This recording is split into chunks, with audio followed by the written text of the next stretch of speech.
ঘন্টার ভিতরে দোয়া কবুলের সবচেয়ে আদর্শ সময়, যে সময়ের দোয়া কবুলের সম্ভাবনা সবচেয়ে বেশি, সেটা হলো ভোর রাতের সময়টা। আল্লাহ সুবহানাহু ওয়া তাআলা ডেকে ডেকে বান্দার ক্ষমা ঘোষণা করেন, বিপদ আপদ দূর করেন, অসুখ বিসুখ দূর করেন। এই সময়টা হলো রাতের শেষ প্রহর, ফজরের আগের সময়টা, তাহাজ্জুদের সময়টা। 11 মাস ধরে আমরা নানা ব্যস্ততার অজুহাতে আমাদের তাহাজ্জুদ পড়ার সুযোগ হয় না, ভোর রাতে ওঠার সুযোগ হয় না। ভাইরা আমার, রমাদানের মাস, আপনি তো সাহরি খাইতে প্রায় প্রতিদিনই উঠছেন। আপনার যেহেতু সাহরি খাওয়ার উদ্দেশ্যে উঠাই লাগে, তো আপনি কেন এই মাসে সাহরির সময় ভোর রাতের এই সময়টাতে যখন আল্লাহর সাধারণ ক্ষমা ঘোষণা করেন, ওই সময়টাতে আপনি কেন শুধুমাত্র খেয়ে পরে আপনি মসজিদে চলে যাবেন ফজরের জন্য? অবশ্যই আপনি সাহরি খেতে উঠলে 2-5 মিনিট সময় বের করে বিশেষভাবে আল্লাহর কাছে দোয়ায় মনোনিবেশ করবেন। আমাদের একটা বড় ভুল হলো সাহরির এই সময়টাকে দোয়ায় আমরা মনোনিবেশ করি না। সম্ভব হলে 2 রাকাত নামাজ পড়েন, 4 রাকাত নামাজ পড়েন।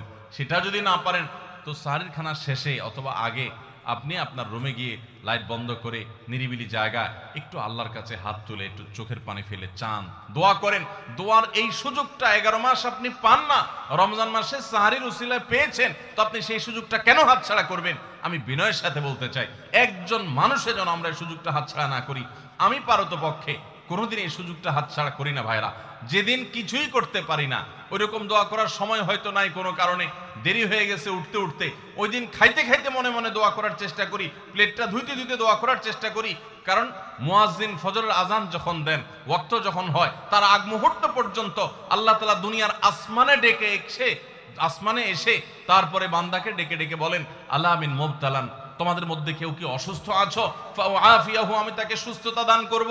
আলা মিন মুস্তাগফিরিন ফাগফির লাহ, তোমাদের মধ্যে কেউ কি আছো ক্ষমা প্রার্থনাকারী, আমি তাকে ক্ষমা করে দিব। এভাবে ডেকে ডেকে আল্লাহ তাআলা দিতে থাকেন। টোটাল 24 ঘন্টার মধ্যে যেই সময়টার দোয়া ফেরত দেয়া হয় না, যেই সময়টার দোয়া মিস হওয়ার সম্ভাবনা খুবই কম, আপনার দোয়ার বেসিক শর্তগুলো ঠিক থাকলে এই দোয়া কবুল হওয়ার সম্ভাবনা জোরালো, সেই সময়টা হলো ভোর রাতের সময়টা। রমজান মাসে এই সময়টাতে দোয়ার যে সুযোগ তৈরি হয়, দোয়ার যে বিশাল সুযোগ আপনি পান, এই সুযোগটা হাতছাড়া করে আপনি শুধুমাত্র খেয়ে দিয়ে এই সময়টাকে পার করে দেন, এটা কখনো বুদ্ধিমানের কাজ হতে পারে না। এই জন্য রমজান মাসের ভুলগুলোর মধ্যে থেকে একটা হলো যে সাহরির সময়টাতে, ভোর রাতের সময়টাতে, দোয়া কবুলের গুরুত্বপূর্ণ সময়টাতে আমরা দোয়া তো করিই না। অনেকে ওই সময় আজকাল সাহরি পার্টি বের করেছেন, তামাশা বের করেছেন, অনেকে টেলিভিশনের প্রোগ্রাম দেখেন।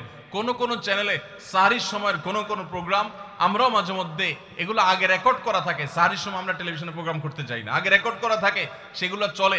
এগুলো হলো তাদের জন্য যারা টেলিভিশনে হারাম জিনিস দেখবে, ওই টাইমটাতে সে যেন হারাম জিনিস না দেখে ভালো কিছু দেখে। আপনাদেরকে আমরা বলবো, কখনো ওই ভোর রাতের ওই সময় ইসলামিক প্রোগ্রামও দেখতে যাবেন না। আপনি ওই সময়টাতে আল্লাহর সাথে কথা বলবেন, ওই টাইমটা ইবাদতের সময়, ওই টাইমটা দোয়া এবং রোনাজারির সময়। আমরা বেশিরভাগ মানুষ এই ভুলটা করি যে রমজানে আল্লাহর কাছে পাওয়ার এই বিশাল সুযোগ আমরা হাতছাড়া করে ফেলি। আমরা এখন থেকে সাহরিতে উঠলে দোয়া করবো তো ইনশাআল্লাহ। আল্লাহ আমাদের সবাইকে তৌফিক দান করুন। অনেকে রোজা রেখে থুতু গিলাটাকে দোষণীয় মনে করেন যে রোজা রেখে বোধহয় থুতু গেলা যায় না, এই জন্য ঘন ঘন থুতু ফেলে দেখবেন অনেকে আছেন। বিশেষ করে নতুন নতুন যখন রোজা রাখে পোলাপান, তখন দেখবেন যে মিনিটে মিনিটে থুতু ফেলে। আছে না নাই? এই ঘন ঘন রোজা রাখে আপনার থুতু ফেলে কেন? কারণ মনে করতেছে থুতু গিললে তার রোজা ভেঙে যাবে। ভাই, থুতু যদি আপনি না গিলেন, আপনি বাঁচবেন? থুতু না গিললে কেউ বাঁচবে? যতই আপনি থুতু ফেলেন, আপনার থুতু তো কিছু না কিছু ভিতরে যাবেই। যদি না যায়, গলা শুকিয়ে গেলে তো আপনি মরেই যাবেন। এই জন্য এটা একটা ভুল যে আমরা মনে করি থুতু ফেলা লাগে। রোজা রেখে রোজার কারণে এক্সট্রা কোনো থুতু ফেলার দরকার নাই। আপনার মুখে বালু চলে আসছে, একটা মশা ঢুকে গেছে, আপনি রোজা আছে, এটা যেন ভিতরে না যায়, সেজন্য থুতুটা ফেলে দিলেন, এটা ভিন্ন কথা।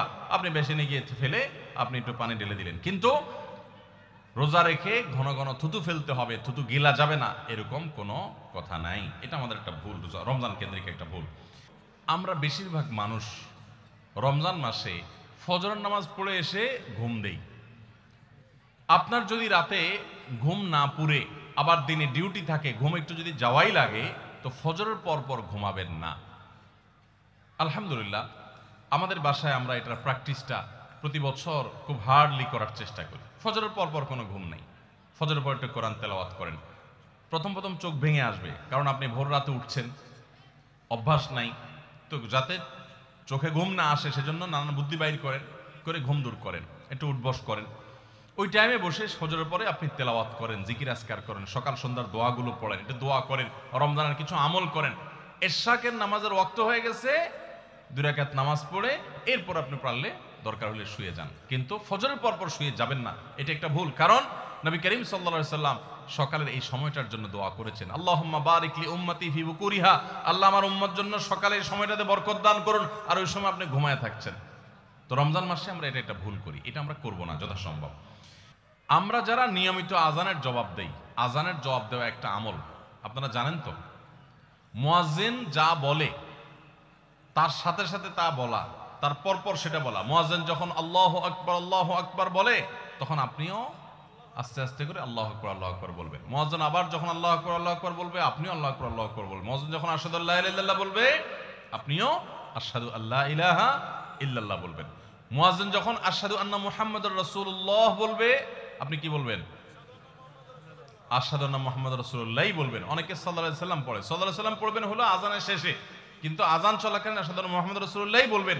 সহিহ মুসলিমের আযানের জবাব দেওয়ার অধ্যায়ে পরিষ্কারভাবে নবী সাল্লাল্লাহু আলাইহি ওয়াসাল্লাম শিক্ষা দিয়েছেন। ইমাম মুয়াজ্জিন যখন বলবে ইযা ক্বালা আশহাদু আন্না মুহাম্মাদুর রাসূলুল্লাহ ফাকুলু আশহাদু আন্না মুহাম্মাদুর রাসূলুল্লাহ, তখন আমরা আশহাদু আন্না মুহাম্মাদুর রাসূলুল্লাহ বলবো। এরপর হাইয়া আলাস সালাহ হাইয়া আল ফালাহ যখন বলবে, তখন লা হাওলা ওয়ালা কুওয়াতা ইল্লা বলবো। এরপর আল্লাহু আকবার বললে তাই বলবো, লা ইলাহা ইল্লাল্লাহ বলার সময় তাই বলবো। তারপরে আজানের জবাব দেবো, দুরূদ পড়বো, দোয়া পড়বো। এই যে আজানের জবাব, এটাতে লাভ হয় কি জানেন?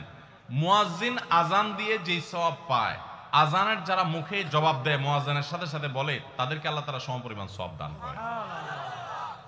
আর মুয়াজ্জিন কি পরিমাণ সওয়াব পায় সেটা কি জানেন?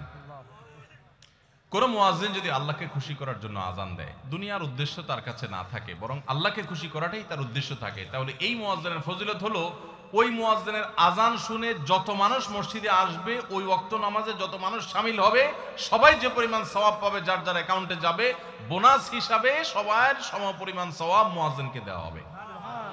আর আপনি মুয়াজ্জিনি না করে শুধু আজানের জবাব দিলেও সেই মর্যাদা বোনাস হিসেবে আল্লাহ তাআলা আপনাকে দান করবেন।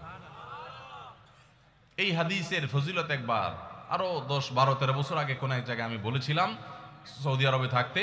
তখন এক ভদ্র মহিলা আমাকে বললেন, হুজুর, এই হাদিসটা আপনার কাছ থেকে শেখার পর, জানার পর থেকে আমি মক্কা শরীফের লাইভ আজান নিয়মিত ওই টাইমে, আমি রেডিও শুনি না, মোবাইলে বিভিন্নভাবে লাইভ আজানটা আমি শোনার চেষ্টা করি এবং ওই মুয়াজ্জিনের সাথে সাথে জবাব দেওয়ার চেষ্টা করি। কারণ আমার যখন এটা জানা হলো যে মুয়াজ্জিন যত পরিমাণ সওয়াব পাবে, তত পরিমাণ সওয়াব পাওয়া যাবে, তো মক্কার মুয়াজ্জিন সাহেবের আজান শুনে যত মানুষ প্রতি ওয়াক্তে নামাজ পড়ে, এত বেশি নামাজ তো দুনিয়ার অন্য কোনো মসজিদে প্রত্যেক ওয়াক্তে পড়ে না। সো আমি লক্ষ লক্ষ মানুষের নামাজ পড়ার সময় সওয়াব, মুয়াজ্জিনের পরিমাণ পেতে চাই, সেজন্য মক্কার লাইভ আজানটা আমি ফলো করি। আমি অবাক হয়ে গেলাম, মানুষ আল্লাহর সন্তুষ্টির জন্য কতভাবে চেষ্টা করে, অথচ আমরা হেলায় হারিয়ে ফেলি। আপনার মহল্লার যে আজানটা সবার আগে আপনার কানে আসে, আপনার মহল্লার আজান, ওটা জবাব আপনি দিবেন, এরপর বাকিগুলো আপনি দিতে পারলে দিবেন, না দিতে পারলে না। এই যে আজানের জবাব, এই আজানের জবাবটা আমরা অনেকে 12 মাসে একটু আধটু দেওয়ার চেষ্টা করলেও, রমজান মাসে মাগরিবের নামাজের আজান, এটার জবাব নিয়মিত আজানের জবাবকারীরাও দেয় খুব কম। এটা রমজানের একটা ভুল। কেন দেয় না? কারণ সেই আসরের পর থেকে নিয়ে 10, 12 পদ, 13 পদ, 14 পদ ইফতার সামনে নিয়ে বসে যে দাঁত কচকচ করতেছিল, হাতগুলো শুধুমাত্র আকুপাকু করতেছিল যে কখন আপনার বেগুনি ধরবে, কখন পেঁয়াজু ধরবে, কখন বুটমরিতে হাত দিবে। যখন এই আকুপাকু করতেছিল, সূর্য ডুবছে, মুয়াজ্জিন সাহেব আল্লাহু আকবার হাঁকা শুরু হয়েছে, আর হুমড়ি খেয়ে অমনে ঝাঁপায়া পড়ছে, খাইতে খাইতে কখন আজান শেষ হয়ে গেছে টেরও পায়নি। ঠিক না ঠিক? আপনি খান, ওয়াক্ত হয়ে গেছে, সাথে সাথে আপনি খেলেন, আজান শুনলেন, সাথে সাথে আপনি খেলেন, ভালো কথা। একটু মুখে দিয়ে খেতে খেতে, খাওয়ার ফাঁকে ফাঁকে মুয়াজ্জিনের আজানের জবাবটা দিয়ে ফেলেন। কিন্তু ম্যাক্সিমাম মানুষ আমরা এই ভুলটা করি। আমি খেয়াল করে দেখেছি, যারা নিয়মিত আজান দেয়, তারাও আজানের জবাব দেয়, তারাও দেখেছি এটা করে না, অর্থাৎ ভুল হয়ে যায়। তাহলে আমরা লক্ষ্য করবো তো ইনশাআল্লাহ, মাগরিবের সময় ইফতারের ফাঁকে ফাঁকে আমরা আজানের জবাব দিয়ে দিব।